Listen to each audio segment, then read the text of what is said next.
Nathalie Roos, qui est professeure de droit à Tours et se spécialise dans le droit de la mer.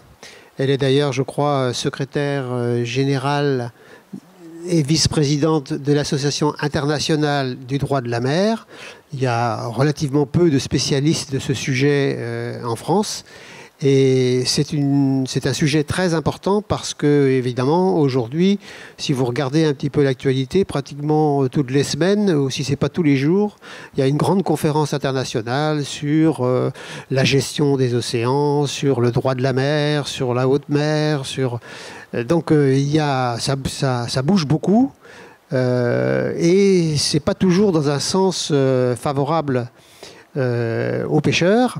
Parce que on voit se développer ce qu'on appelle l'idéologie de l'économie bleue, et donc où la pêche est vraiment marginalisée. Il y a d'ailleurs un texte qui est en cours d'élaboration et qui va être proposé à l'occasion de la Journée mondiale des pêcheurs le 21 novembre par plusieurs associations pour demander qu'on arrête cette marginalisation de la pêche dans les réflexions sur l'avenir des océans.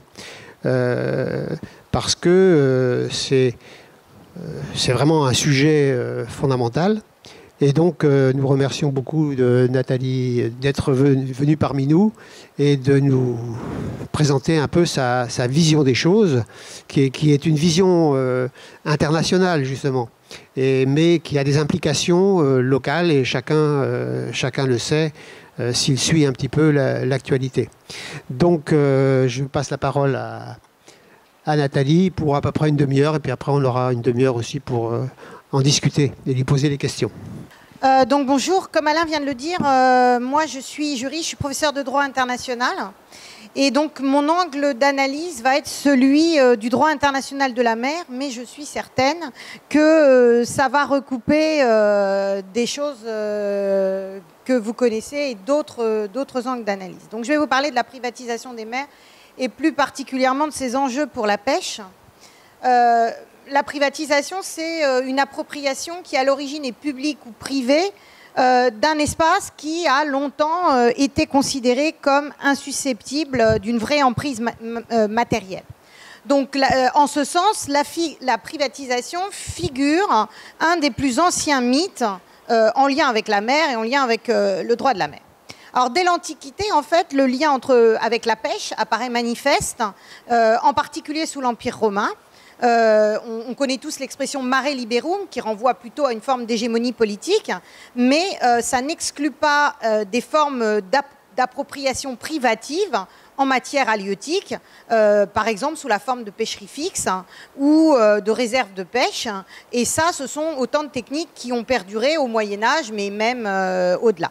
Alors l'appropriation publique d'un espace maritime en lien avec la pêche n'apparaît, elle, véritablement qu'au XVIIe siècle, plus exactement en 1609, au terme d'une proclamation qui est faite par le roi d'Angleterre, James Stuart, et qui entend faire de la mer du Nord une mer anglaise. Et pourquoi ?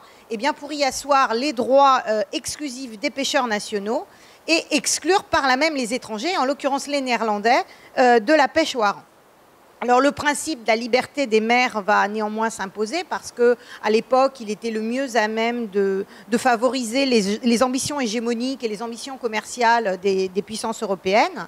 Mais les enjeux liés à la pêche vont rapidement réapparaître dans certaines régions du monde, dans la mer territoriale d'abord, puis au-delà, du fait de la surexploitation et de manière exponentielle dans le courant du XXe siècle. Alors, d'abord, à l'initiative des États qui sont le plus dépendants de l'activité halieutique, à l'instar de l'Islande, puis en lien avec une doctrine politique qui est la doctrine de la souveraineté permanente sur les ressources naturelles. Alors, cette dynamique, c'est une dynamique d'appropriation publique qui est fondée sur une approche économique et qui va être pleinement consacrée par le texte majeur en la matière, qui est la Convention des Nations Unies sur le droit de la mer de 1982, qui est entrée en vigueur en 1994. Alors, en fait, aujourd'hui, les défis et les enjeux sont très très différents. en particulier en lien avec le développement de ce qu'on appelle la gouvernance des mers et des océans, dont l'objet, c'est de dépasser justement la logique classiquement étatique du droit, en revisitant l'action publique et en favorisant l'implication des acteurs privés, conformément au postulat du modèle dominant, le libéralisme, qui n'est plus aujourd'hui seulement un paradigme économique, mais qui est également un système de gouvernement, ou à tout le moins un système de gouvernance. Alors, aujourd'hui, de quoi on parle, on entend ça comme l'appropriation privée, et non plus publique, d'un espace qui est traditionnellement considéré comme un bien commun, soit un bien commun de la communauté nationale pour les espaces qui sont sous juridiction, comme la zone économique exclusive ou le plateau continental, soit un bien commun de la communauté internationale pour les espaces dits internationaux, comme la haute mer. Cette privatisation, elle s'inscrit précisément dans le nouveau schéma de gouvernance des mers et elle procède d'une mutation systémique qui lui est directement associée, c'est-à-dire on passe d'un modèle d'organisation traditionnelle qui est fondé sur l'État, soit individuellement, un État dans sa relation par exemple avec ses pêcheurs, soit collectivement, un groupe d'États qui peut faire par exemple une commission de pêche ou un organe comme la FAO. Et on passe de là à une approche qui aujourd'hui est résolument transnationale et qui a plutôt tendance à privilégier les acteurs privés. Alors, les premières victimes de cette dynamique d'appropriation privée des espaces maritimes et de leurs ressources, selon moi, ce sont les pêcheurs. Et ils sont doublement des victimes puisqu'ils le sont indirectement parce que cette privatisation se réalise sous prétexte de protéger la biodiversité. Mais ils le sont aussi directement parce que cette privatisation s'opère sous couvert de gestion des pêches. Alors l'accès aux ressources halieutiques, il s'agit des ressources de la zone économique exclusive, c'est un enjeu de premier plan pour les pêcheurs. La zone économique exclusive procède là encore d'une revendication de souveraineté économique qui s'est développée en matière de pêche. C'est relativement récent, c'est à partir de 1945, d'abord aux États-Unis, puis via les revendications souverainistes des États sud-américains, riverains du Pacifique, qui réclamaient des territoires maritimes jusqu'à 200 000 marins. Puis ça a été relayé par l'ensemble des États en voie de développement qui voyaient un moyen pour eux de sortir de leur situation. Et évidemment, à l'origine, les États développés ont été extrêmement réticents et parfois même, ils étaient farouchement opposés à cette évolution. Et puis, ils ont fait leurs calculs et ils ont réalisé qu'ils allaient être les principaux bénéficiaires de cette nouvelle forme d'appropriation publique qui est fondée finalement sur la consécration de droits souverains au bénéfice de l'État côtier. Et ils se sont ralliés à cette zone économique exclusive. La France est un des plus grands bénéficiaires de cette institution juridique. Alors, c'est une institution juridique qui permet à chaque État de mettre en œuvre la gestion publique des ressources jusqu'à une distance maximale de 200 000 marins. Je pense que je ne vous apprends rien.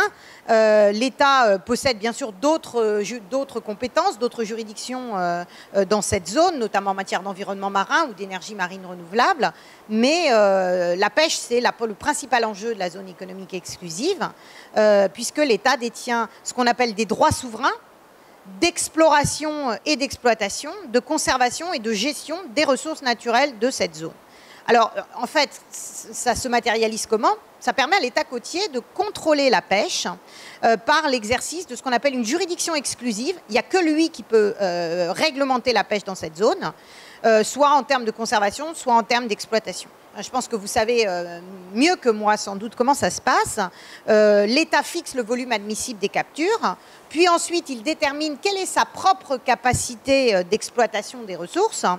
Et c'est seulement dans l'hypothèse où sa capacité d'exploitation est inférieure au volume admissible des captures qu'il va autoriser d'autres États, en l'occurrence des pêcheurs d'autres États, à accéder aux reliquats. Alors, concrètement, un État peut réserver l'exploitation de ses ressources à ses nationaux et il peut exclure les pêcheurs étrangers de l'activité de pêche. Alors, cette ZE, elle permet une appropriation nationale des ressources halieutiques, souvent au nom, on l'a vu, du développement économique ou aussi aujourd'hui d'un objectif de conservation qui peut largement être perçu comme transgénérationnel. Alors, force est néanmoins d'admettre, et là aussi vous le savez mieux que moi, que ce système s'est avéré en fait impuissant à empêcher la surexploitation qu'il était supposé prévenir. Et c'est une des raisons qui sont aujourd'hui invoquées pour remettre ce système en question et lui préférer la gouvernance privée, notamment par référence aux quotas individuels transférables. Alors, l'approche néolibérale de la surexploitation, et ça n'est pas la seule lecture qu'on peut faire de la surexploitation, mais cette approche néolibérale, elle est telle qu'elle est développée en économie et telle qu'elle est vulgarisée par certaines ONG environnementales, se fonde très largement sur un article célèbre qui a été publié en 1968 par Garrett Hardin en faveur de la privatisation des communs. Ça s'appelle The Tragedy of the Commons, la tragédie des communs. Dans le domaine des pêches, pourtant, il y a une autre option, aussi une option qui est défendue par les économistes, qui postule que il n'est pas nécessaire de privatiser la mer, mais qu'on peut mettre en place une cogestion responsable entre l'État côtier qui détient les droits souverains, on l'a vu, et les pêcheurs nationaux via un système de licences et de quotas. Et c'est décrit comme une nouvelle forme d'action collective qui implique à la fois des acteurs publics et privés. C'est-à-dire, c'est pas du tout public, c'est pas du tout privé, mais c'est la collaboration entre des acteurs publics et des acteurs privés. Alors ça, c'est préconisé par un prix Nobel d'économie, Elinor Ostrom, qui a été la première femme à avoir un Nobel d'économie en 1990, dans un ouvrage qu'elle a publié qui s'appelle Governing the Commons.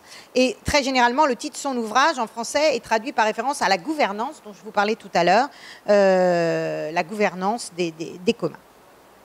Alors néanmoins, la rhétorique néolibérale est très largement dominante dans les analyses qui sont faites et elle continue à considérer que toute action, et ça c'est pas limité au domaine des pêches et au domaine de la mer, que toute action publique est par principe inefficace et doit être remplacée par l'initiative privée et la logique économique qui la sous-tend, en d'autres termes, la main du marché, la main invisible du marché, qui va ouvrir la voie à une véritable marchandisation des droits de pêche.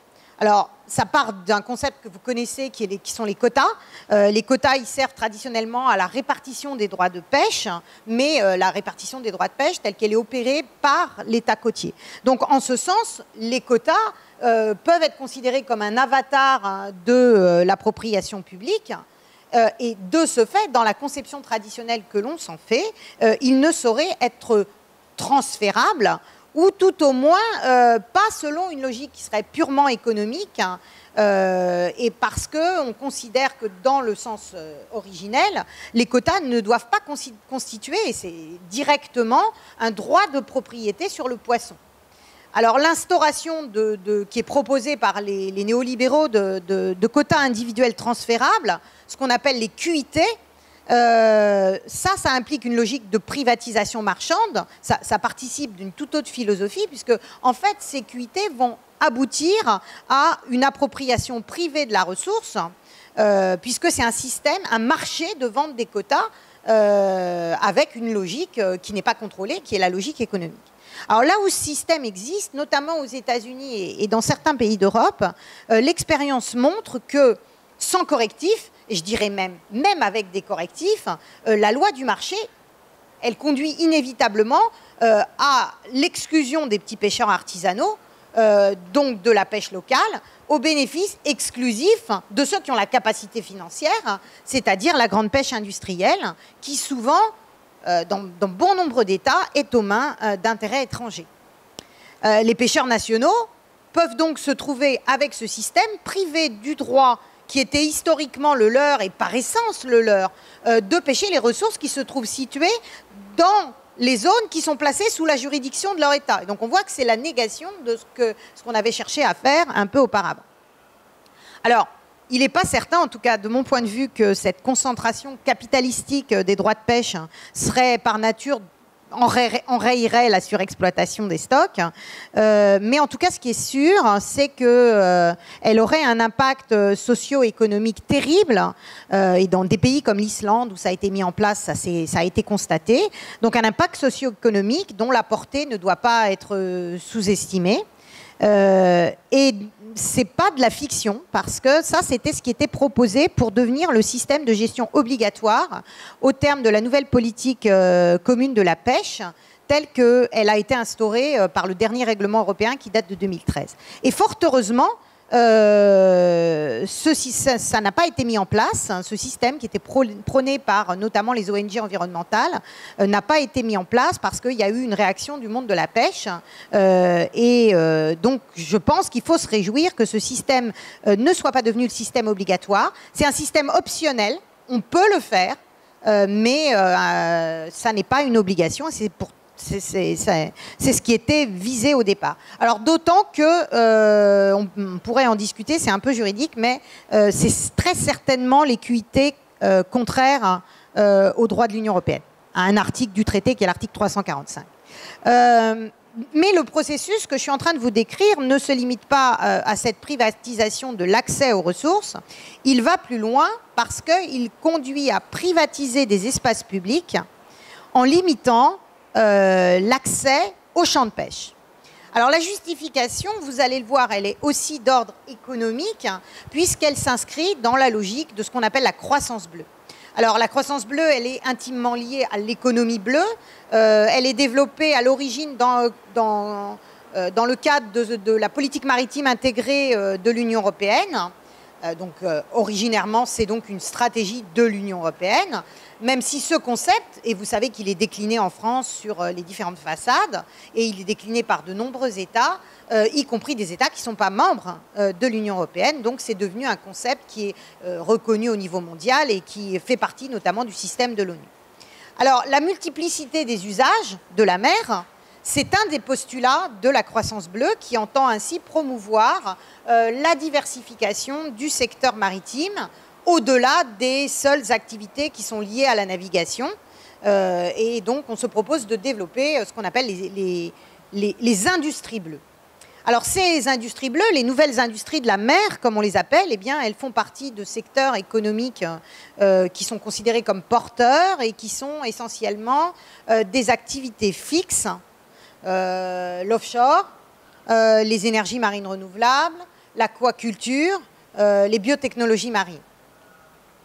On voit que cette logique, dès le départ, va supposer que des acteurs publics et des acteurs privés, c'est-à-dire en gros les États côtiers et les industries de la mer, interagissent et collaborent, ce qui comporte déjà en soi un risque d'appropriation. Mais en fait, la croissance bleue prône en théorie la diversité des usages de la mer. Je vous l'ai dit, la multiplicité, la diversité.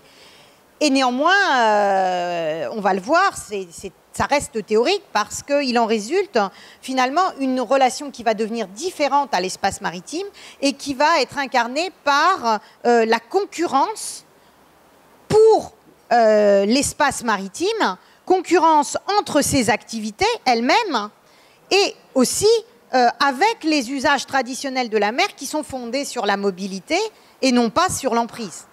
Alors, c'est un problème extrêmement complexe parce que chacune de ces industries, en fait, requiert de vastes espaces, mais de vastes espaces libres de toutes autres activités. Et bien sûr, vous l'avez compris, en premier lieu, il faut que ces espaces soient libres de la pêche, parce que la pêche est généralement perçue comme un obstacle à leur développement. Alors, le développement d'activités de pêche après le démantèlement d'une ferme éolienne, par exemple, c'est quelque chose qui est parfois considéré comme envisageable, mais c'est après. La cohabitation en temps réel, elle n'est que rarement étudiée. Si vous connaissez des exemples, je suis preneur. Et évidemment, bon, j'imagine que ça peut s'expliquer s'agissant des arts traînants, par exemple, mais sans doute beaucoup moins dans d'autres cas.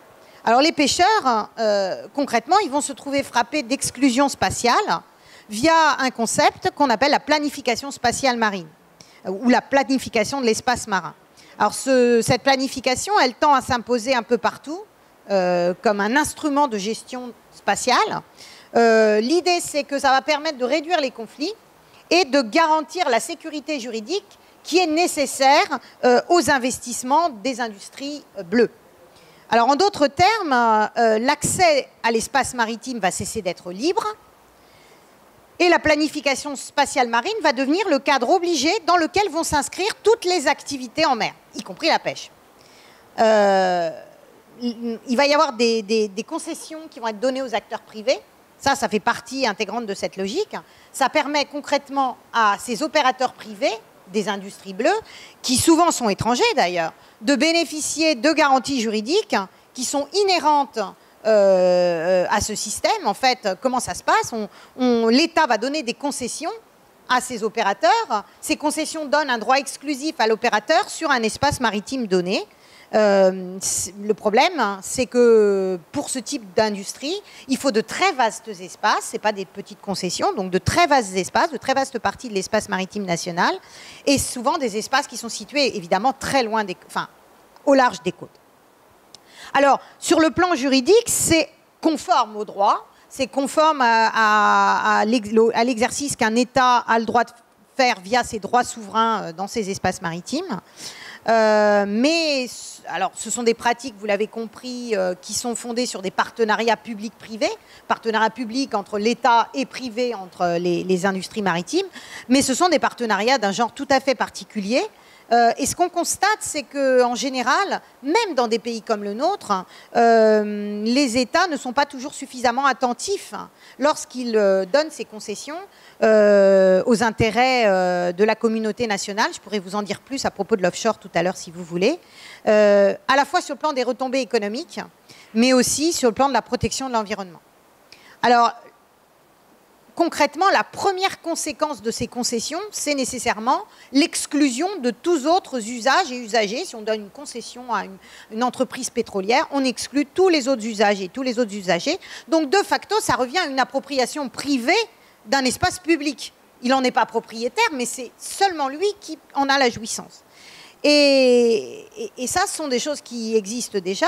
Et cette forme de privatisation, elle se développe en outre sur un mode qui est plus implicite encore et qui est, en parallèle à ça, justifié par les impératifs de protection de l'environnement, ce qui, cette fois, va confronter les pêcheurs au développement des aires marines protégées dans le cadre de la planification spatiale marine.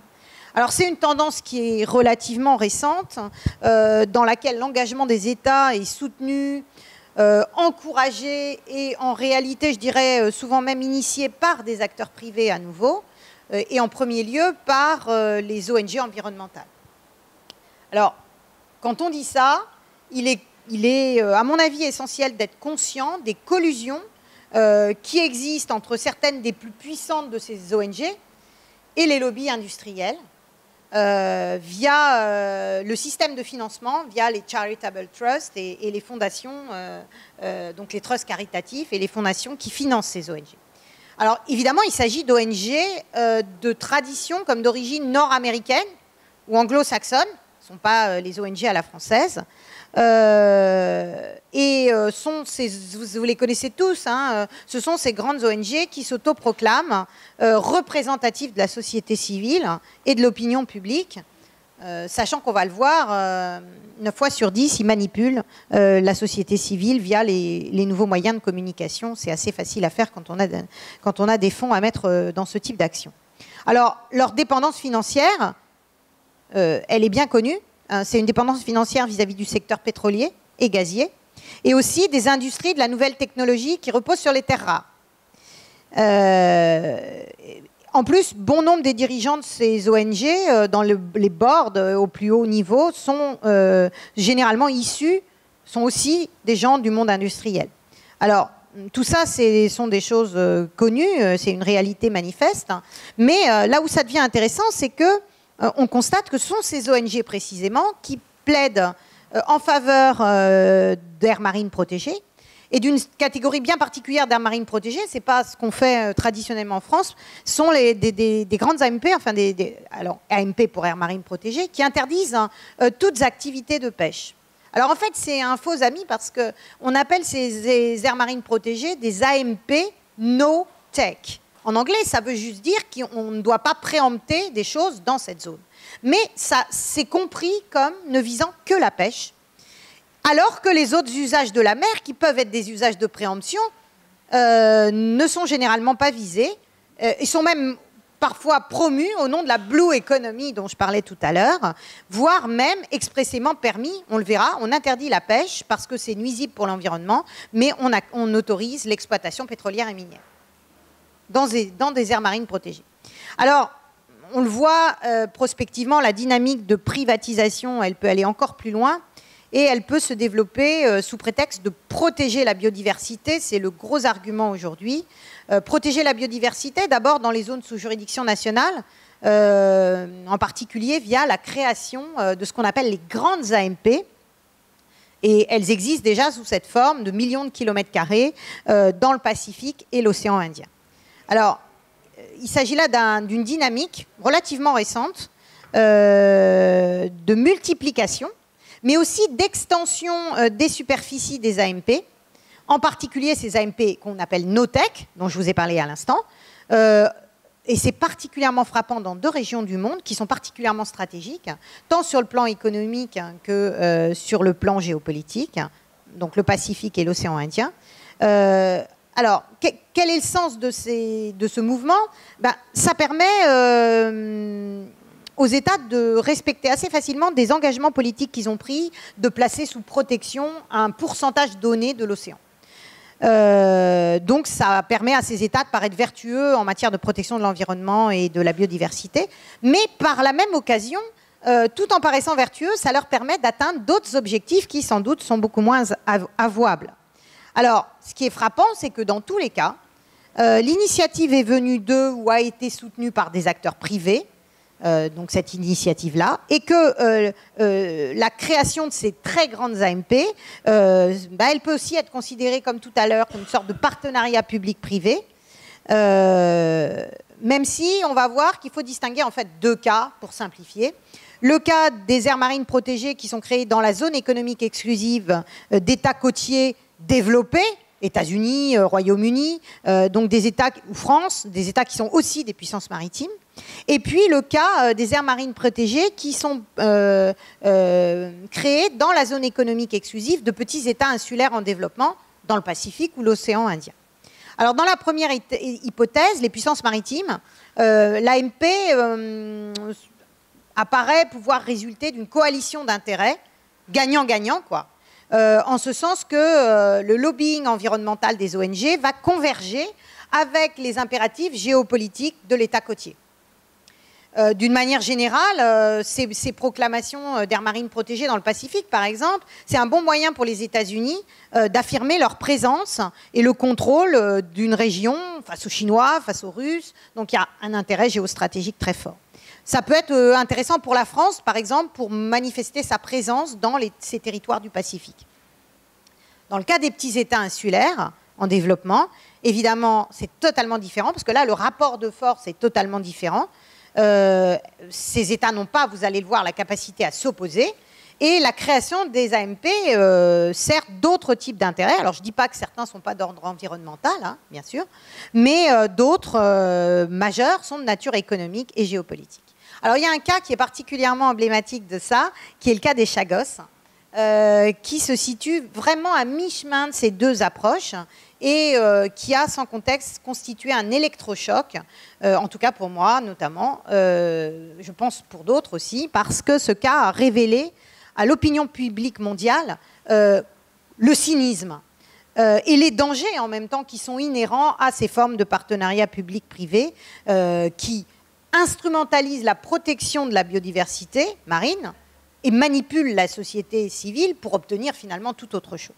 Alors, les faits sont relativement bien connus, je pense, s'agissant de l'histoire de cet archipel qui est situé dans l'océan Indien, qui est une ancienne colonie britannique qui a été détachée de Maurice par les Anglais avant l'indépendance pour permettre la création de la base américaine de Diego Garcia, donc dans le Pacifique, qui est une base extrêmement importante pour les États-Unis. Et cette histoire a été relancée en 2010 quand les Britanniques ont créé une grande aire marine protégée no-tech sur l'ensemble de la zone économique exclusive des Chagos, à l'exception quand même d'une bande de 3000 autour de la base américaine de Diego Garcia. Alors, ce qui est aussi bien connu maintenant, c'est que ce projet, en fait, d'AMP, il a été lancé 1 an plus tôt à l'initiative d'un certain nombre d'ONG, mais notamment de Pew Environment Group, qui est le bras armé de la Pew Foundation, qui est un des plus puissants trusts caritatifs américains, et qui est aussi un des acteurs majeurs de la gouvernance privée des mers et des océans.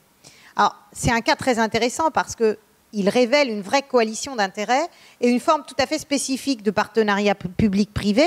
Vous allez comprendre. La proclamation officielle de l'AMP dit que ça concerne « for fishing and other activities », pour la pêche et les autres activités. Mais concrètement, la qualification d'AMP a renvoyé exclusivement à la pêche. Et quelles étaient en fait les motivations réelles du Royaume-Uni d'interdire la pêche dans cette zone? Eh bien, ils ont été révélés par un câble Wikileaks, et maintenant tout le monde le sait, ça a fait l'objet de plusieurs décisions de justice. Elles témoignent en fait d'une volonté politique farouche des Britanniques de paralyser et même d'annihiler le droit des populations natives, les Chagossiens, que les Britanniques ont déportés dans les années 70, de revenir vivre sur leurs îles, en les privant, de fait, de tout moyen économique de subsistance. Puisque le projet des Chagossiens de revenir aux Chagos, c'était notamment de pratiquer une pêche durable. Et quand on sait que ça se passe dans le contexte du renouvellement de la concession américaine sur Diego Garcia, évidemment, les Américains ne veulent pas qu'il y ait des habitants aux Chagos. Donc il fallait absolument empêcher les Chagossiens de revenir pour relouer la base américaine pendant encore 30 ans. Évidemment, quand on voit le contexte, on se rend compte que le partenariat avec ces organisations privées qui sont financées par des charitable trusts américains, et en premier lieu par Pew, et quand on connaît un peu Pew, c'est un lobby qui est proche de tous les gouvernements américains, tous bords confondus. Donc, raisonnablement, ça ne peut pas être considéré comme une coïncidence qu'à ce moment-là précis, les Britanniques aient proclamé une AMP no-tech.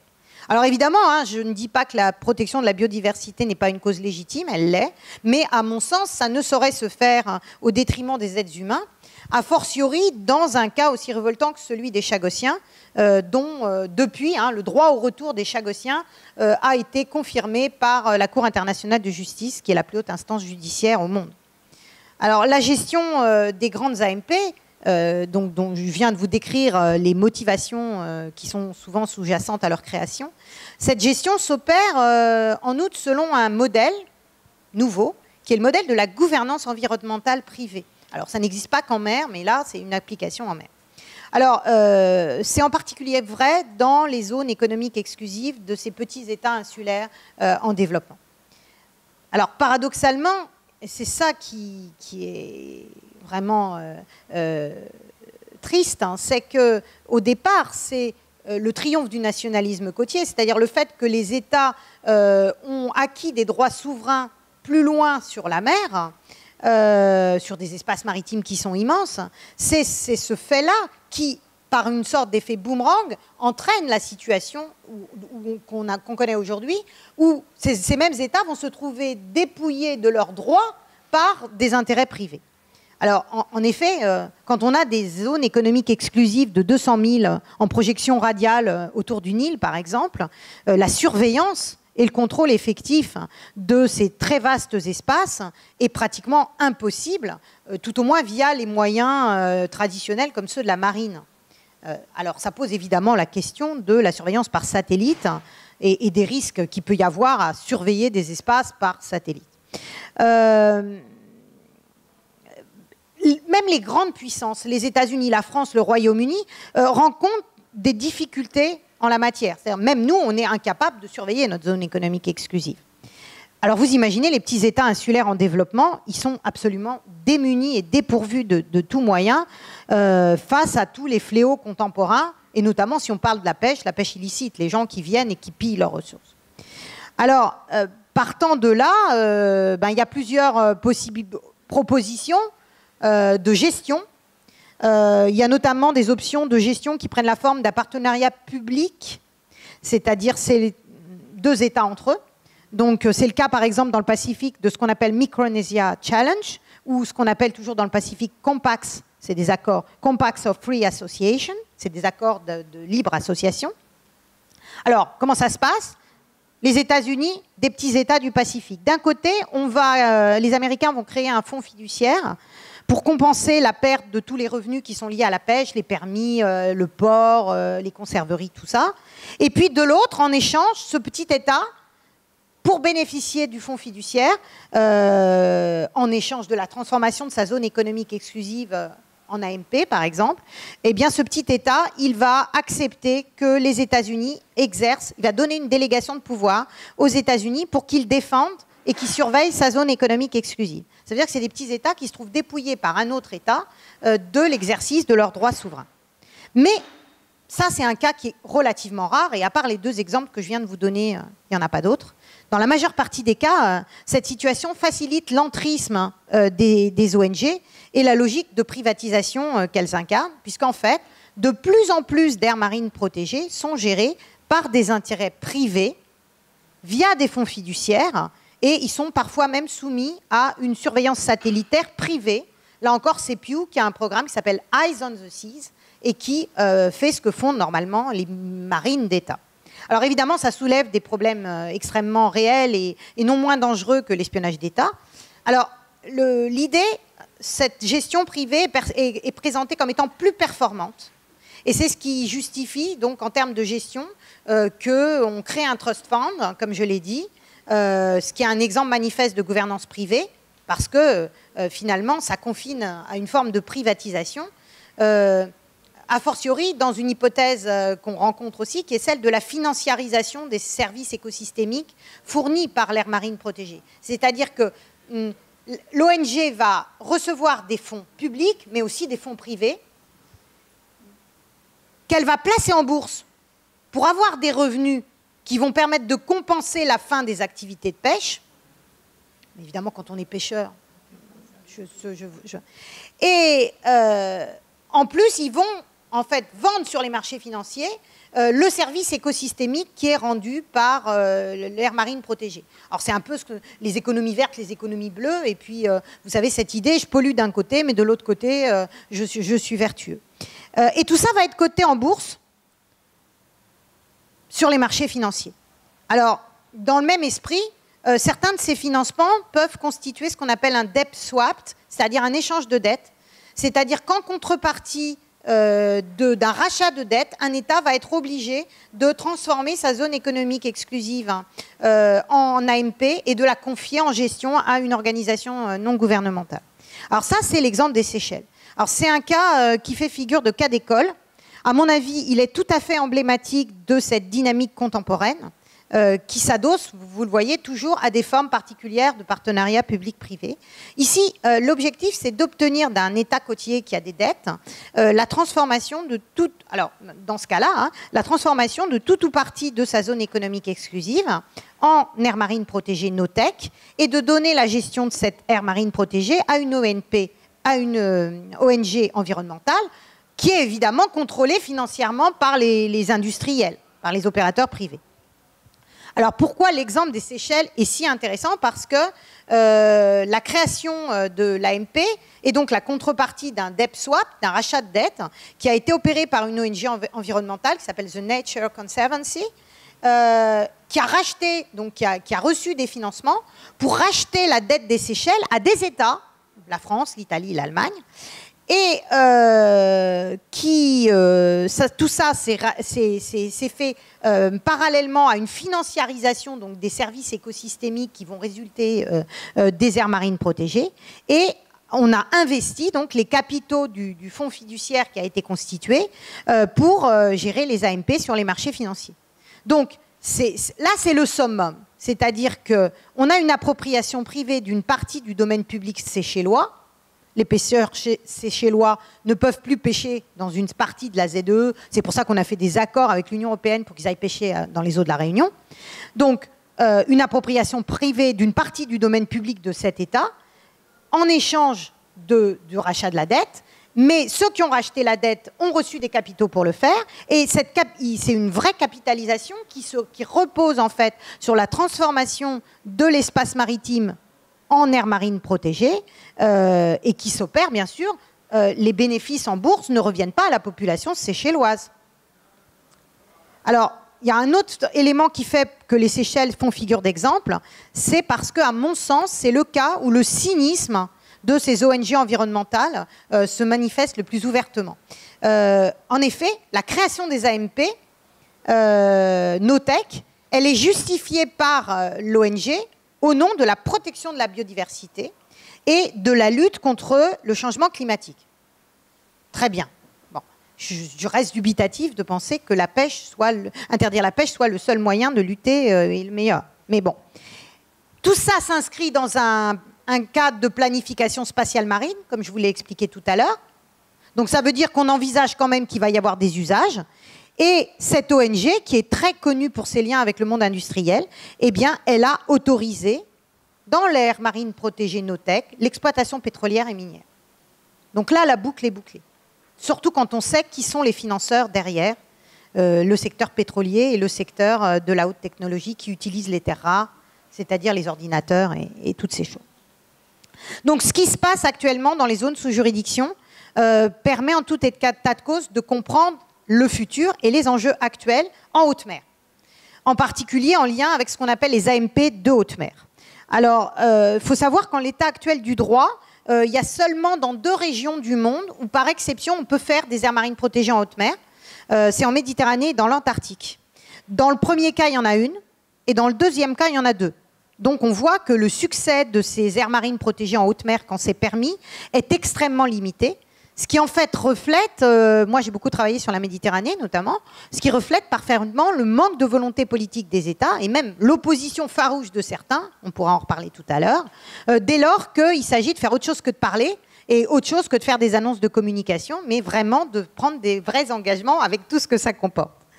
Et évidemment, dès lors, comme je le dis, qu'il s'agit de dépasser les effets de com qui sont lancés en ce sens actuellement et qui sont justifiés par ce qu'on appelle le science-based lobbying, c'est-à-dire le lobbying basé sur une analyse scientifique.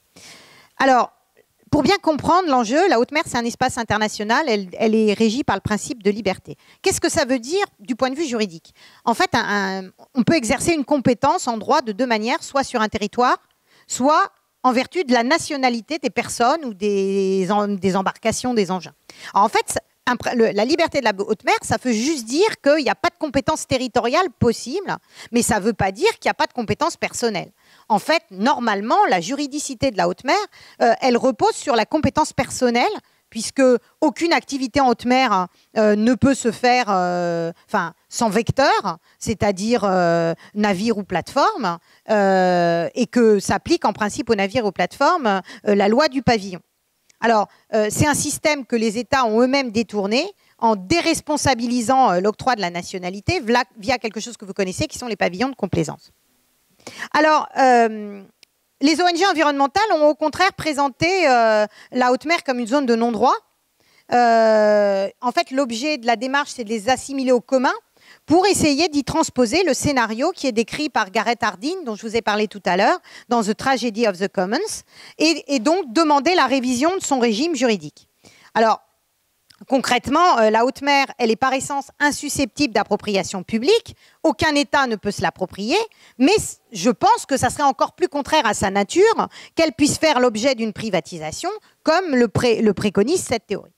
Alors, il est vrai que la préservation de la biodiversité de la haute mer est fragilisée par son régime juridique, mais finalement, les États sont seuls responsables parce qu'ils veulent limiter les contraintes pour le secteur maritime, et on n'est pas... la responsabilité leur incombe. Alors, c'est ce type de raisonnement qui va fonder le fait que les aires marines protégées sont plébiscitées aujourd'hui comme la solution miracle pour protéger la biodiversité de la haute mer. Alors, ce postulat figure parmi les enjeux de la conférence intergouvernementale qui se tient actuellement à l'ONU, qui a commencé à négocier depuis 2018 sur la biodiversité de la haute mer. Et en fait, les aires marines protégées en haute mer, c'est un des 4 points essentiels de cette négociation. C'est une revendication forte des États développés, mais surtout finalement des ONG. Ce sont les ONG environnementales qui ont activement milité pour obtenir des États la convocation de cette conférence. Alors on est là face à un nouvel exemple de partenariat public-privé qui est fondée sur, là encore, une apparence de convergence d'intérêts, et qui se prolonge aujourd'hui pendant la négociation pour nous présenter les AMP comme le plus efficient des outils de gestion par zone. C'est la terminologie qui est utilisée. Sauf que les négociateurs n'ont jamais mentionné d'autres outils possibles que les AMP, à part un peu la planification spatiale marine, mais elle renvoie aux AMP. Alors les négociateurs ne se sont pas non plus intéressés à la pratique. C'est bien joli, ça serait bien joli de faire des AMP en haute mer, mais ils